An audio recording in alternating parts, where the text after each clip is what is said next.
السلام علیکم ورحمۃ اللہ وبرکاتہ۔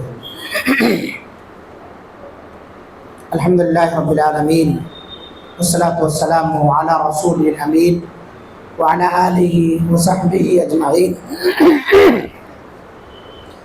ومن تبعهم بإحسان إلی یوم الدین، اما بعد۔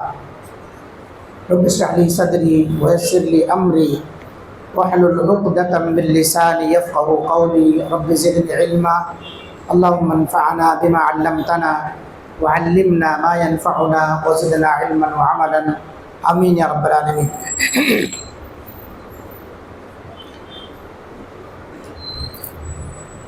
اللہ کے رسول صلی اللہ علیہ وسلم سے سوال کیا گیا، ای الاعمال افضل، اعمال میں سب سے افضل اعمال کون سے؟ تو آپ صلی اللہ علیہ وسلم نے بیان فرمایا، الصلاۃ لأول وقتها وبر الوالدین، نماز کو اس کے وقت پر ادا کرنا اور والدین کے ساتھ اطاعت و فرما برداری کو انجام دینا۔ اس حدیث سے جو مسئلہ معلوم ہوتا ہے وہ یہ ہے کہ بہت سارے اعمال ہیں جنہیں ہمیں بجا لانا چاہیے، لیکن ان اعمال میں افضل عمل کون سا ہے اسے دیکھ کے اس میں سبقت کرنی چاہیے۔ مختلف موقع پر آپ صلی اللہ علیہ وسلم سے یہ سوال ہوا ہے، ای العمل، یا بعض روایتوں میں ای الاعمال افضل، کون سا عمل افضل ہے، بعض میں کون سے اعمال افضل۔ تو کسی میں آپ صلی اللہ علیہ وسلم نے بتایا اللہ پر ایمان لانا، کسی روایت میں آپ صلی اللہ علیہ وسلم نے جہاد کو سب سے افضل عمل بتایا، کسی روایت میں آپ صلی اللہ علیہ وسلم نے والدین کے ساتھ فرما برداری کو افضل قرار دیا، اور اس روایت میں آپ سے پوچھا گیا تو آپ صلی اللہ علیہ وسلم نے کہا الصلاۃ لأول وقتها، نماز کو اس کے اول وقت پر ادا کرنا۔ اس سے معلوم ہوتا ہے کہ جب ہمیں نمازوں کے اوقات معلوم ہو گئے، کیونکہ گزشتہ درس میں نمازوں کے اوقات بتائے گئے تھے، جب اوقات کا ہمیں پتہ چل گیا ہے کہ اول وقت کون سا ہے اور آخر وقت کون سا ہے، تو اس کے اول وقت پر نمازوں کی ادائیگی کرنی چاہیے۔ حضرت عائشہ رضی اللہ تعالی عنہا کی روایت ہے، وہ بیان کرتی ہیں کہ رسول اللہ صلی اللہ علیہ وسلم نے کوئی بھی نماز اس کے آخری وقت میں ادا نہیں کی۔ پوری زندگی گزر گئی آپ صلی اللہ علیہ وسلم کی، 23 سالہ زندگی آپ کی گزری ہے، اور آپ صلی اللہ علیہ وسلم کی عمر جب 50 یا 51 برس کی ہوئی ہے تو آپ صلی اللہ علیہ وسلم کو اللہ تعالیٰ نے نمازوں کا تحفہ عطا فرمایا۔ تو اس 53 سال کی جو عمر تھی، اگر اس کو جوڑا جائے وفات تک 51 سال کے بعد سے، تو 13 سال یا 14 سال بنتا ہے۔ اگر 50 میں ہے تو 13 سال بنتے ہیں، اور 51 میں اگر ہے تو 12 سال بنتے ہیں۔ تو 12 یا 13 سال جو نماز فرض ہونے کے بعد آپ صلی اللہ علیہ وسلم نے زندگی گزاری ہے، پوری زندگی میں ان 13 سالوں کے اندر آپ صلی اللہ علیہ وسلم کی کوئی ایک نماز وقت سے مؤخر نہیں ہوئی، یہ آخری وقت میں آپ صلی اللہ علیہ وسلم نے اسے ادا نہیں کیا ہے۔ اب آپ سوچ سکتے ہیں کہ یہاں اللہ کے رسول صلی اللہ علیہ وسلم کا یہ عالم ہے کہ نماز آخری وقت میں آپ نے ادا نہیں فرمائی ہے، اور ہم اور آپ ہیں کہ نمازیں مکمل طور سے چھوڑ دیتے ہیں، جی میں آتا ہے تو پڑھ لیتے ہیں، جی میں نہیں آیا تو پھر جتنے مہینے ہو سکے اتنے مہینے ہم بالکل نمازوں سے غیر حاضر ہوتے ہیں۔ یہ سب سے افضل عمل ہے، نماز کو اس کے اول وقت پر ادا کرنا۔ آپ صلی اللہ علیہ وسلم نے کوئی نماز، سب سے نماز فرض ہوئی، وقت بتا گئے، حضرت جبریل علیہ السلام نمازوں کو آخری وقت میں آپ نے ادا نہیں فرمایا، یہاں تک کہ آپ کی وفات ہو گئی۔ یہ سنن بیہقی کی روایت ہے، جس میں حضرت عائشہ رضی اللہ عنہا نے نبی صلی اللہ علیہ وسلم کے عمل کے بارے میں بتایا ہے، نمازوں کے متعلق آپ کا عمل بیان فرمایا۔ تو ہمیں بھی اس کی پابندی کرنی چاہیے۔ کہ ہم بھی اول وقت پر نماز ادا کریں.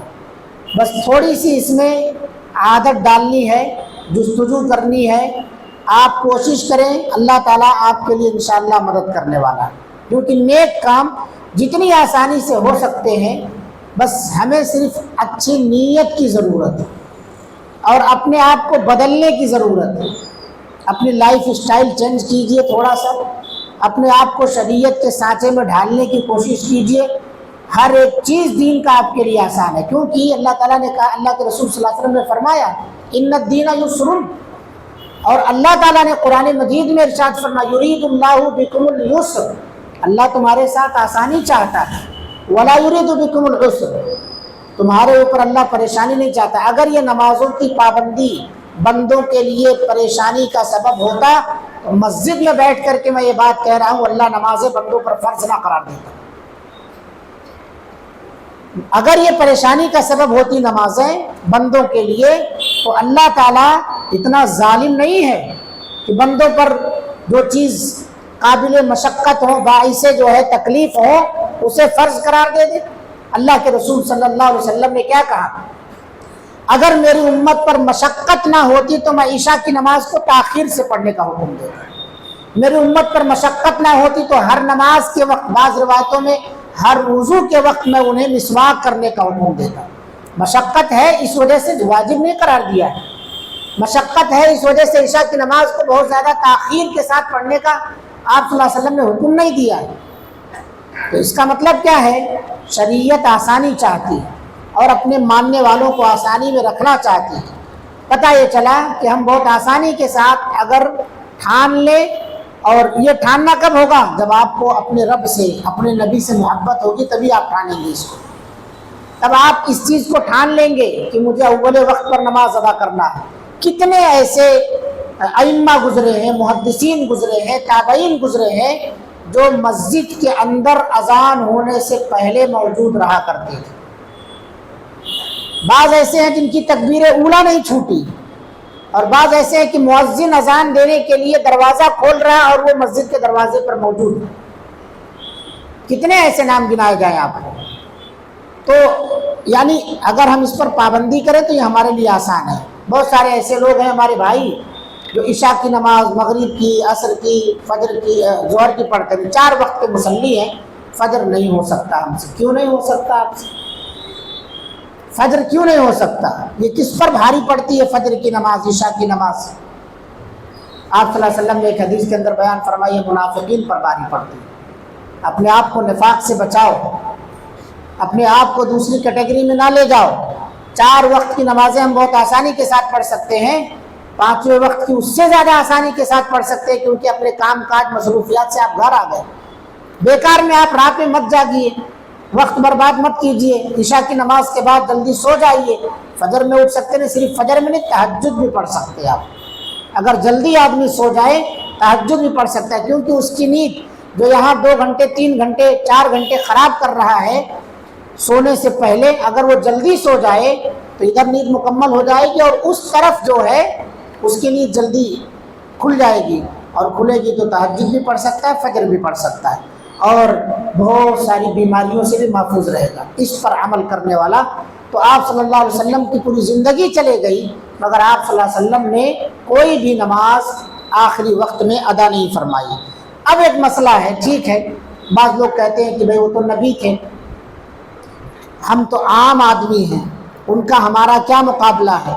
یہی بات بعض صحابہ آ کر کے کہہ کے گئے کہ وہ تو نبی ہیں، ہم کہاں ہیں. تو انہوں نے اپنی عبادت کو کم سمجھا تھا، اور ہم کیا کرتے ہیں، وہ صحابہ تھے، وہ نبی تھے، ہم ویسا کر سکتے ہیں کیا. وہ لوگ جو 3 لوگ آئے تھے وہ نبی سے آگے بڑھنے کی کوشش کیے تھے. آپ صلی اللہ علیہ وسلم کی بیویاں، تو ایک نے کہا کہ میں نکاح نہیں کروں گا، ایک نے کہا کہ میں جو ہے رات بھر سوؤں گا نہیں، عبادت میں مصروف رہوں گا، ایک نے کہا کہ میں روزہ رکھوں گا.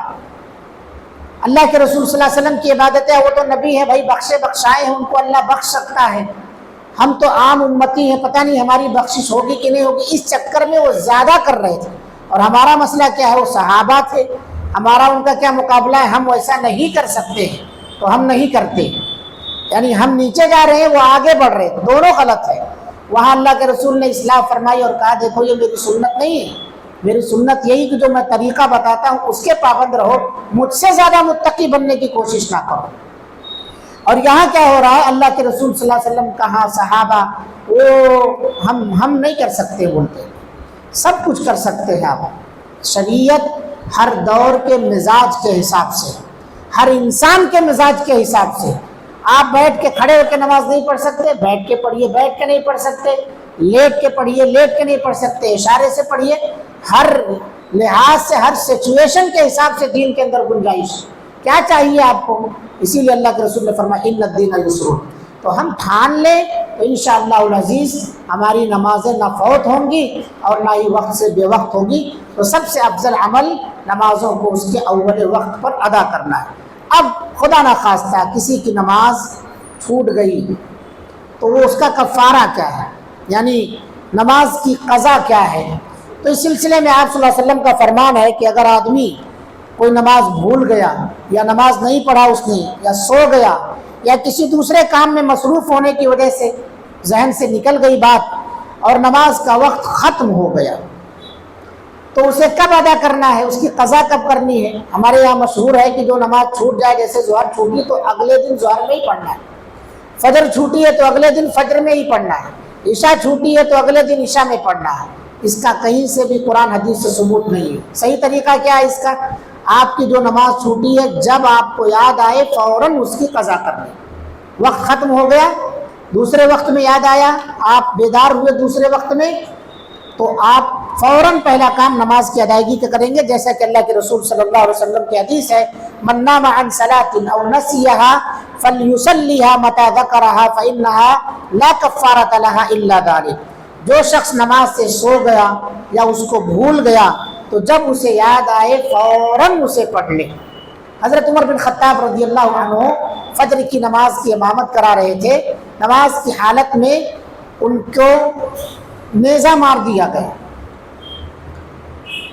خون اتنا نکلا کہ غشی طاری ہو گئی، اور نماز کی حالت میں باہر لے جایا گیا انہیں، غشی طاری ہو گئی۔ جب افاقہ ہوا ان کو تو سب سے پہلے صحابہ نے وضو کروایا اور ان کی نماز پڑھوائی، کیونکہ وہاں نماز مکمل نہیں ہوئی تھی، تو ان کی فجر کی نماز جو مکمل نہیں ہوئی تھی سمجھیے وہ چھوٹ گئی، اب بے ہوش ہو گئے، وضو ٹوٹ گیا، اب ان کو پھر سے وضو بنوایا اور نماز پھر پڑھنے کا حکم دیا۔ سب سے پہلے اس سے دلیل ہے کہ جب نماز چھوٹ جائے تو سب سے پہلے آپ چھوٹی ہوئی نماز کو مکمل کریں، اس کے بعد کوئی دوسرا کام کریں۔ تو جب آپ کو یاد آئے، جب آپ کی نیند کھلے، فوراً پہلے آپ نماز ادا کریں گے۔ آپ صلی اللہ علیہ وسلم نے بیان فرمایا فَإِنَّهَا لَكَفَّارَةٌ لَهَا إِلَّا ذَلِكَ، کیونکہ اس کا کفارہ اس کا پڑھ لینا ہی ہے، اس کے علاوہ اور کوئی کفارہ نہیں ہے کہ نماز چھوٹ گئی تو کچھ صدقہ کر دیں، کچھ روزے رکھ لیں، ایسا کچھ بھی نہیں ہے۔ اس نماز کی ادائیگی ہی اس کا کفارہ ہے۔ تو آج کے درس میں دو باتیں ہیں۔ سب سے پہلی چیز تو یہ ہے کہ ہمیں نمازوں کو اس کے اول وقت پر ادا کرنے کی تاکید کی گئی، اور یہی افضل اور بہتر عمل ہے۔ دوسری چیز یہ ہے اگر بسا اوقات ہماری نماز چھوٹ جائے تو ہمیں کب ادا کرنا ہے؟ کیا اسی وقت میں کل یعنی دوسرے دن ادا کریں گے ہم؟ نہیں، جیسے ہی آپ کو نماز یاد آئے یا آپ سو گئے، نیند سے بیدار ہوئے، فوراً اس نماز کو آپ ادا کر لیجیے، وہی اس کا وقت ہے اور یہی اس کا کفارہ ہے۔ اللہ سے دعا ہے اللہ تعالی ہم تمام لوگوں کو نمازوں کی حفاظت کرنے کی توفیق عطا فرمائے، نمازوں کا پابند بنائے، اول وقت پر نمازوں کی ادائیگی کے اللہ رب العالمین ہم سب کو توفیق عطا فرمائے۔ ہم میں جو بھی سستی کاہلی ہوتی ہے اللہ تعالیٰ اس کی اصلاح کی توفیق عطا فرما۔ نماز روشنی ہے، نماز نور ہے، اللہ رب العالمین یہ نور ہم سب کو عطا فرما۔ قیامت کے دن اللہ رب العالمین نماز اپنے پڑھنے والوں کے لیے حفاظت کا، نجات کا ذریعہ ہوگی، دلیل ہوگی۔ اللہ رب العالمین ہم سب کے حق میں نماز حفاظت کا ذریعہ بنے، نجات کا ذریعہ بنے اور ہمارے لیے یہ حجت ہو۔ اللہ رب العالمین ہم تمام لوگوں کو ان باتوں پر عمل کرنے کی توفیق عطا فرما، ہماری دعاؤں کو قبول فرما۔ ربنا تقبل منا انك انت السميع العليم وتب علينا انك انت التواب الرحيم، واخر دعوانا ان الحمد لله رب العالمين، والسلام علیکم ورحمۃ اللہ وبرکاتہ۔ سبحانک اللہم و بحمدک اشہد ان لا الہ الا انت استغفرک و اتوب الیک.